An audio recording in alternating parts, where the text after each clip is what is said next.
Yo, family, you guys know who it is. It's Drowsy. I want to be honored to introduce my guy David, man. He's a long life friend. Such a great man, so humble, such a hardworking man. I had to bring him to you guys.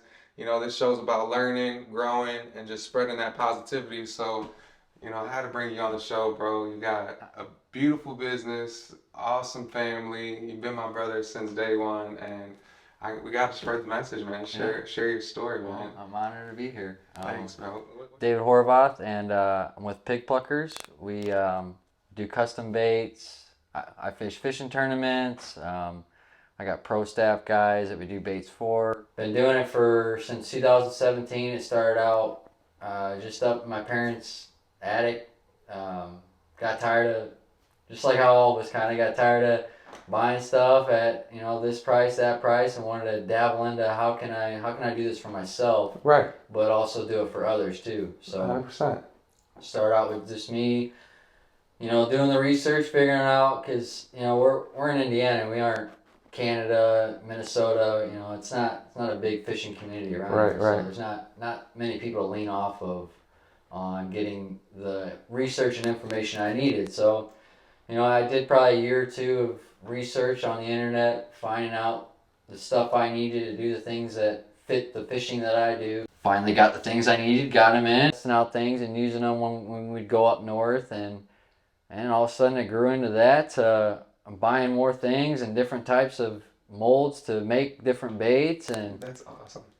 here we are, 8 years later, and the biggest part of our stuff is the ice fishing stuff, and if there's ice, I've shipped there. I just shipped orders to Washington the other day. I shipped to Maine. Dude, that's sick.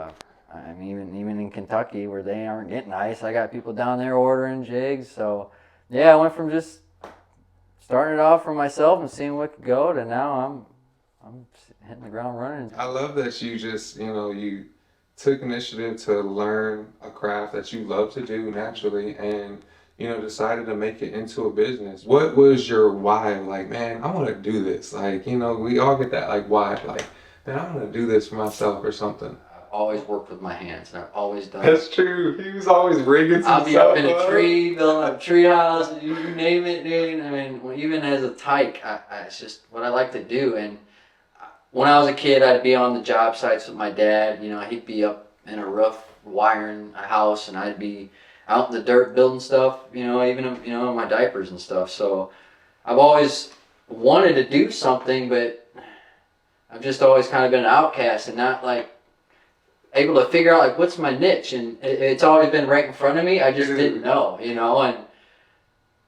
I played sports my whole life. Well, we graduate. I wasn't no stud. I wasn't going D1 or anything. So that was that, and I sat stagnant for a couple of years, and it's like, what am I gonna do here? Like, I'm just gonna work punch that 9 to 5, Right, and it's right. like, even if it ain't gonna become something, I just want something to keep my hands busy, like I've always liked to do while I'm at home on my spare time. At the time I was single, I've always been a homebody, so it's like I gotta do something, and yeah. Dude, And then I love that, man. I love that, dude. That's like, honestly, I think that's one of the hardest things for people is to figure out their passion, what they really love, and how to make it profitable or a business.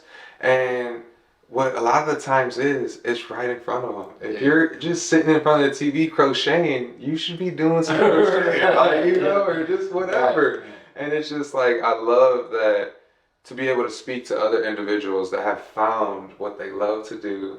And I love that your niche is so deeply embedded because it's like, I feel like the deeper you get into a niche is the more profitable it becomes. And people think it's opposite because they're like, oh, some people are going to turn you down. Some people, they rather go to Bass Pro, they rather do this. Yeah. And what they don't understand is that, there's a community out there for your type of work. Yeah, there's two markets. You brought up your Bass Pro Cabela's, those. I'm not knocking anybody here, but a lot of that stuff is, it's mass produced. It's going through a conveyor belt with sprayers, or it's coming from China already done, and then they're just slapping their brand on it and throwing their hooks on it and calling it theirs. No, that's true. I'm sitting up with me and my wife, and I'm handcrafting every little guy She's my daughter. She's my liner. It's like our fingerprints. You'll never find two jigs that are the same. That's So it. everyone's gonna be yours to yours, and it's handcrafted, so it's gonna last longer. You know, I could hear the argument. Well, then why would you want to do that? You know, it's gonna last longer. Then I can return. Well, nothing lasts forever. You know, you're gonna lose it on this, or something's gonna take Right, it, or right. you know, you screw up and leave it outside, and the hook rusts away. You know, that's not. That was one thing too about. I've always got tired of you buying good price stuff in the store. You know, you're paying $7 for something, yeah. and then you go out and the paint's gone off of it after a couple fish, or you know, or whatever. And I got tired of that, you know. And then once I dug in deep and seen like, man, you can actually do this very well, very cheaply, you know. Right. How long do you think? I'm sorry, I don't mean to cut you off.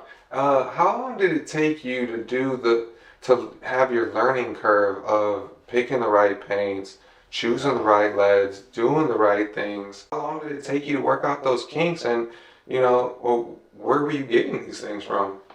Well, I'm sure just as you. I mean, I'm still learning, man. I I mean, just now, you know, like I'm cranking out orders, and I think I got it down. You know, I've been doing this long enough, and you know, I'll leave.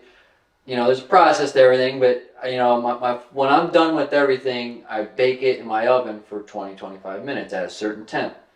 And you know, I've been doing this for 7-8 years. You know, and there's times I'll come back and something just happened. You know, maybe I bumped it and they slid on the rack, and I come in and now one is 4 because they all melted together, and I'm like, you serious? You know? Right. And just little things like, the more I learn, the more I learn. Ooh, So, you know, I learned how to make things look cooler, and how to, you dive into the more of the artsy side of it. You know how, you know, this color and this color make this color. Well, right. well, I'll start using transparent paints, and this color and this color will make a really cool color. Well, then when you do that, you're adding layers, and then the hotter you get, the more it wants to sag because you're adding layers. So the more I learn, you know, it's Right, like, that man, makes I sense. didn't, and a lot of it's just learning on my own. So, you know, I learned one thing, and then it's all right, cool, and then just by that you learn something else. I didn't have someone to say, well, if you're gonna do that, make sure you're prepared for this, you know. And 100%. sometimes you ruin product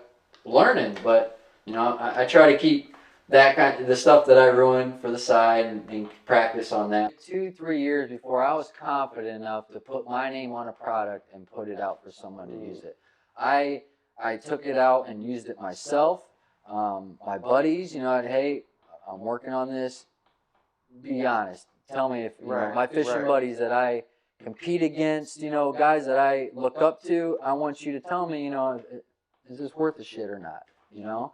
And after enough feedback, and after you know, I've always been a perfectionist no matter what I do. So between their word and my word, I finally was like, all right, I'm confident enough to just do this. And we'll start here, and you know, and the more confident I get, the more I'll dabble, and the more I'll bring into it. Now I got so much crap, I can't keep up with it, but I still, you know, I'm a fisherman, and it's so big now. I want to keep. I only want to solely use what I got. Right. 100%. But there's still things out there that I got that I don't got that I want. So now, you know, I want to bring it in so I can do that. You know, I'm to the point I got guys on board making things for me. You know, that's really cool. So we do soft plastics now, the worms and stuff like that. Well, my buddy Matt, he makes them for me, Oh, I didn't know that. and sells under my name, you know, and That's awesome, dude.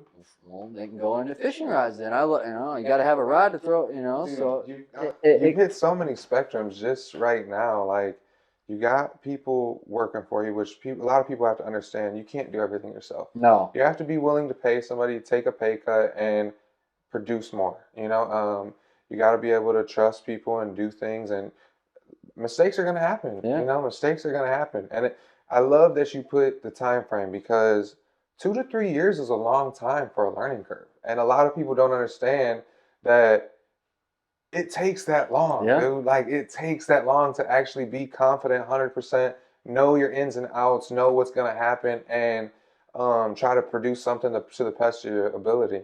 And thirdly, I love that you add your wife, because I'm currently on this process where you want to add the family, man. You know, your daughter's gonna see your wife do it, and then she's gonna want to do it, and then this is something that's perpetual, you know. Yeah.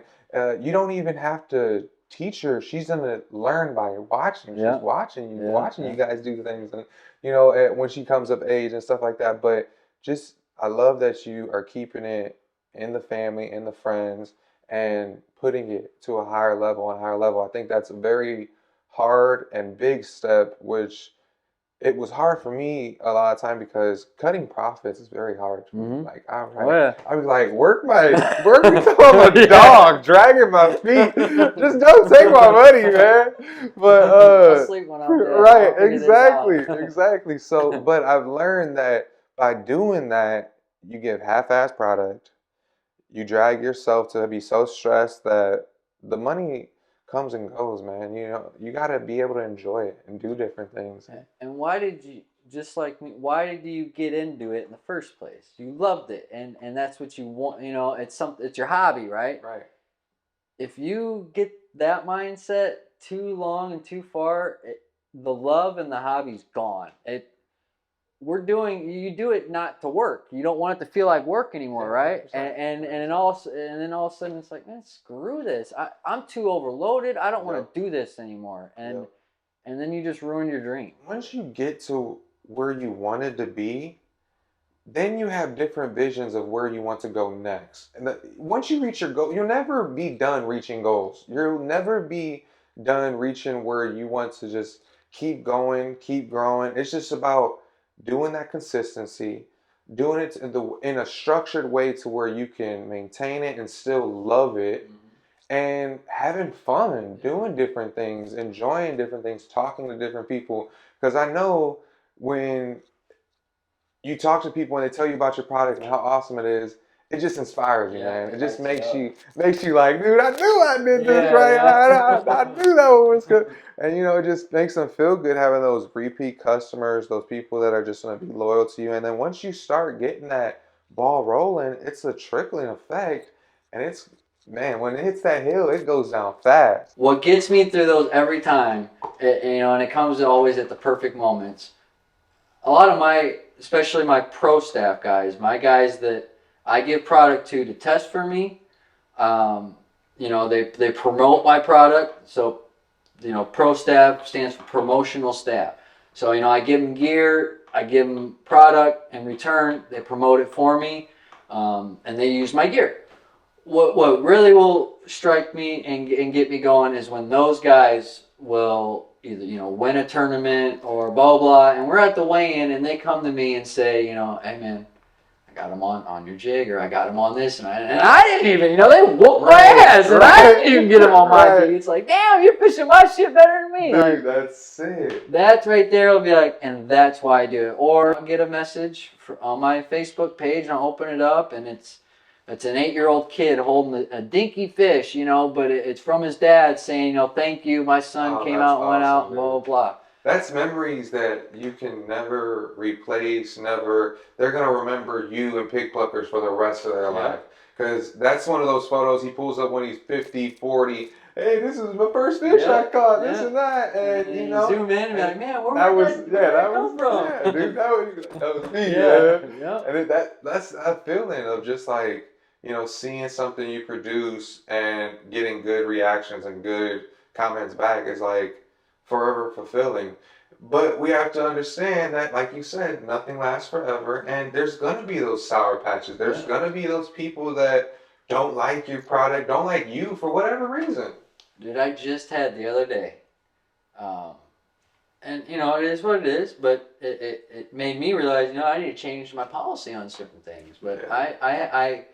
I had a guy place an order, did the order, you know, and so I sell individuals, and then I sell kits. And in my kits, I have very specifically what are involved in them, what they come with, the color, very specific, you know. Guy places the order, knock it out, send it out. He emails me 3-4 days after I sent it out and says I got them, they're perfect, but they're smaller than what I thought, so I don't want them. What can I do? And I'm like, wondering, you know, you gotta You gotta stay focused and keep things in perspective. Right. But it's Cordial. also I'm very specific, and if you are, unless you just woke up yesterday and said I'm gonna start fishing, I mean you should know like what is what here. Right, You know what I right, mean? right. If you've done this long enough, you know what you're buying. So it's like, man, what do I do here? I did my damnest. I try to lay everything out as clean as I could for these kind of situations, and here we are. I have a guy that says everything's great, but I don't want him. So you're always you can't please everybody, but to still please that guy, you know what I did? I said, all right, here's what we're gonna do. I have a United States Postal Service account and everything, so I got on and made a label, reversed the addresses, sent it to him, said he's gonna have to get that printed out, blah blah blah, and go buy a return label slip or an envelope, and throw it in there, and ship it back to me. And when I receive it, I will refund your money, no questions asked. But I need to have my product back first and make sure it's fine, and I'll give your money back, no questions asked. So you brought up two good things. First one, policy. People have to understand you have to have a policy, privacy policy, anything. You got to have contracts. You got to have policies on when people are buying things online. These are crucial in the business world. If you don't get anything out of this, understand that. I'll tell you that. I know from personal experience, and just like that, on my website, I got the privacy policy. As soon as you buy it, it's freaking forever long. And just like everybody else, you got to click the OK so you can keep going on with it. Because I'm not gonna. You ordered a large, you got a large, and it doesn't fit or it's off or whatever. That's you got what you got. Right. I mean, the way I look at it is, I can't go to the car lot, buy a car, sign it, take it home, and say I didn't like the color. Sir, you bought a red car. I'm sorry that you're colorblind, but you're taking the car. I mean, I have learned, from here on out, for sure, I'm gonna have that all labeled out. You bought it, and if there, obviously, if I had one, literally, the guy sends me a picture, and it looked like United States Postal Service put it under their truck and did burnouts under. I mean, the outside of the envelope was ripped open.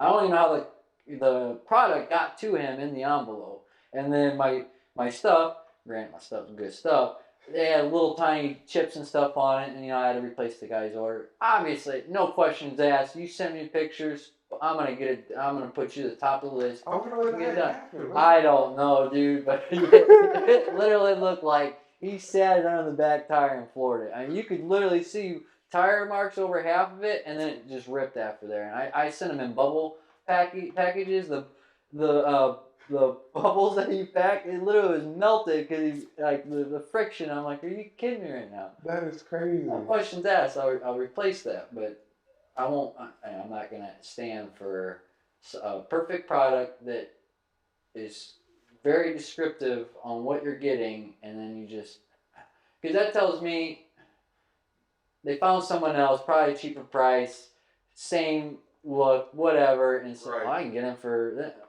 Okay, well, next time do your research. But that ain't fair to me, dude. I put you in my lineup. I'm busy. You have to cover your butt in the business world, whether it's legally, whether it's financially. You have to look out for you. Nobody's gonna do it for you. Nope. And until you go through these mistakes, these legal mistakes are the worst because it's legal. We're talking about some shit that can really detriment your life or put a stamp on you or do something to really hurt what you got going on. So the policy is great for financials and the contracts are great for the law. And let me just say that y'all gotta get on the paper side of the business.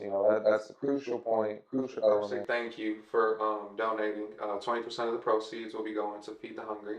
Right. And we wanted to do something a little different, give back. I'm really big on giving back. And everybody can't always be out there themselves. You got a family, you got a 9-to-5, you got a business on the side, you got people, things you got to do. Right. So I want to be able to take that burden off a lot of people and just say thank you for contributing, and we'll be able to put in that work, and from every interview we'll be feeding 1 to 5 people. That's awesome. I've always been all about everything you do, so Thanks, bro. That alone is enough to get me in here, put everything else to the side. And that's what I really wanted to do it for. Is like people are like, oh, you're charging for interviews, you're charging for this. It's not that I'm charging. I want to do something different. I need to make it one, profitable for me and my family. I need to make it two, I need to be able to spread joy, spread love, spread the awareness. It takes money to invest, it takes money to put in places so that you can keep things generated. And at the end of the day, everything that I make, I'm giving back. Yeah. Like I love giving back. That's just like that's one of the biggest goals for me is giving back. Like once you have all this money and these materialistic things don't mean nothing to us. And we have a beautiful family. We got more than enough food, thank God. We got everything we need. We got a roof over our head. So now it's just time to start managing money the right way so that we can elevate it to give it to our children, pass it on, pass them a business, and give back. We got to show them that, giving back is the ultimate joy. Personally, I love doing it, and I just want to say thank you for contributing, my brother. To add that, anybody that's got anything to say about you, oh, you're charging. Well, to take care of others, you have to take care of yourself too. 100%. I love that. I love that. I feel like a lot of the time, right, while we're going through the storm, is God's way of saying, which way are you going to take? Are you going to take the hard route and get the satisfaction that you really want, or are you going to take the easy route and it's going to be satisfactory for a little bit, but you're going to go through the same problem, the same project. So you've put in the longevity, you put in the hard work. You're a determined individual, and you reap what you sow. You've worked so hard. You only deserve to be rewarded for everything you've done.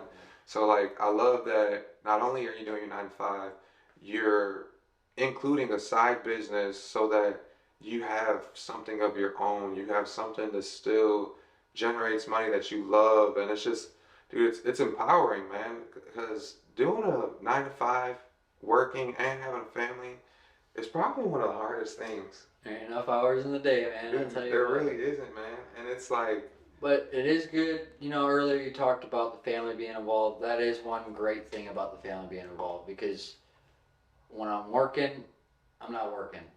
Alexis is sitting right there next to me. We're how we are, so we're shit talking and we're being ourselves, but we're still getting stuff done and getting stuff out the door.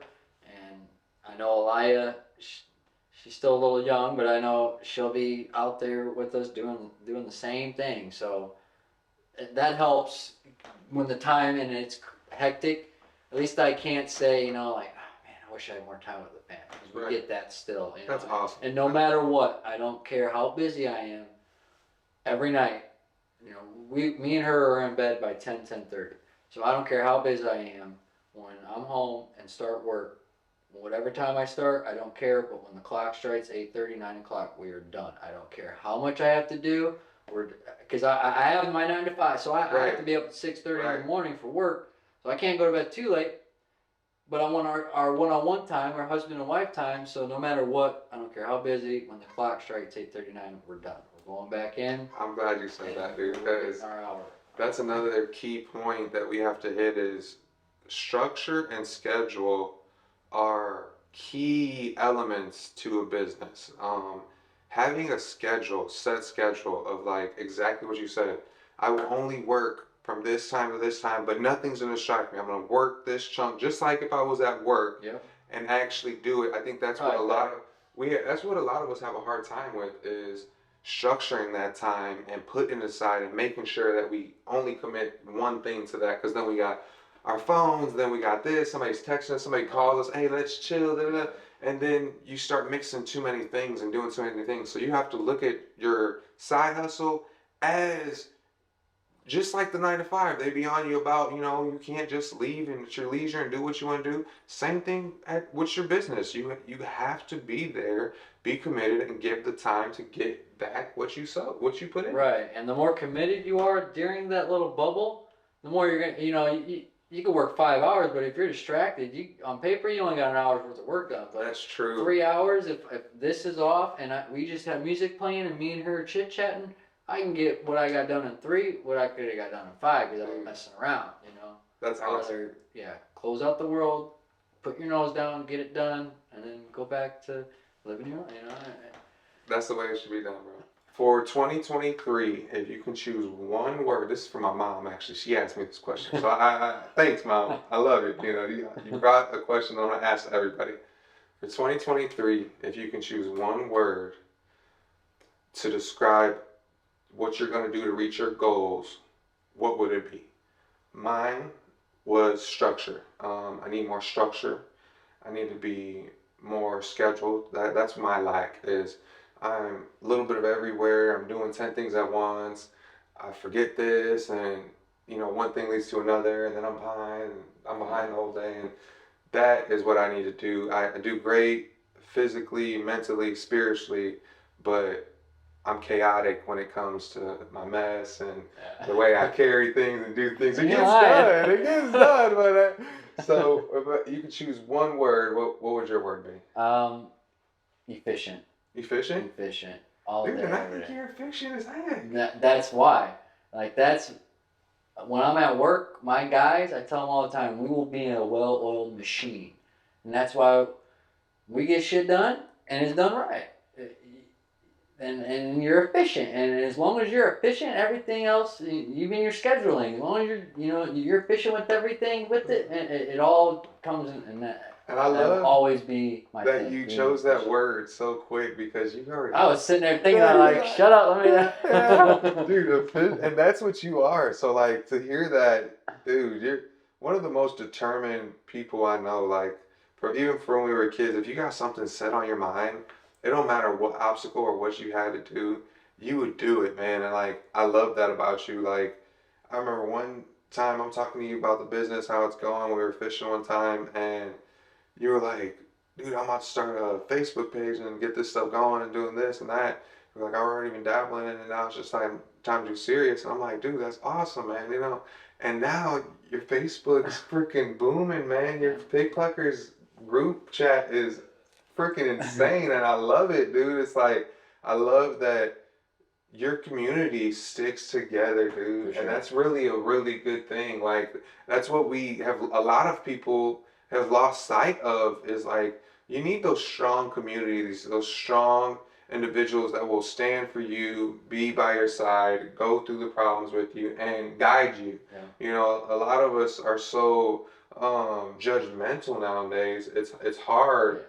It's hard, but I guess it makes sense because you guys are with nature, man. You got, you're doing what you love. Right, and I think that also falls in the double category I talked about earlier, where you got your Bass Pro guys, but then you have your guys that really respect what these guys do. Yeah, you know what 100%. I mean? And I don't know if you noticed, but I don't do it all the time, but probably every 10 posts, I always throw out there, we have the best customers in the business. And I'll say, my customers are the best. I don't care what anybody got to say. Your customers are probably damn good, but they... all right. But, man, we all, like you said earlier, you're going to have your onesie, twosies, but my returning customers, man, they're awesome. They chime in all the time, check in on me and my fam, and these are people I've never laid eyes on in my life. They live halfway across the globe.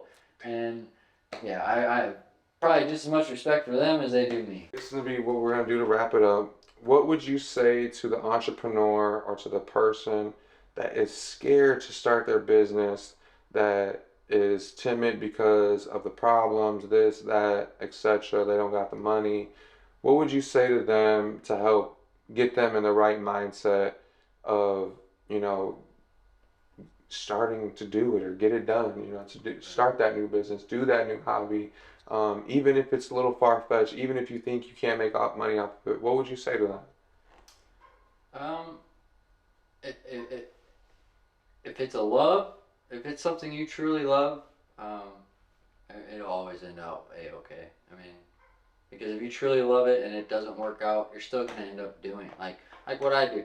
I've fished since I could talk. If Pig Pluckers were to crash and burn tomorrow, I'm going to still make my stuff and go out there and fish for my stuff and do the damn best I could with it, whether or not, you know what I mean? Right. So if you truly love it, just go for it and don't look back. That's awesome, man.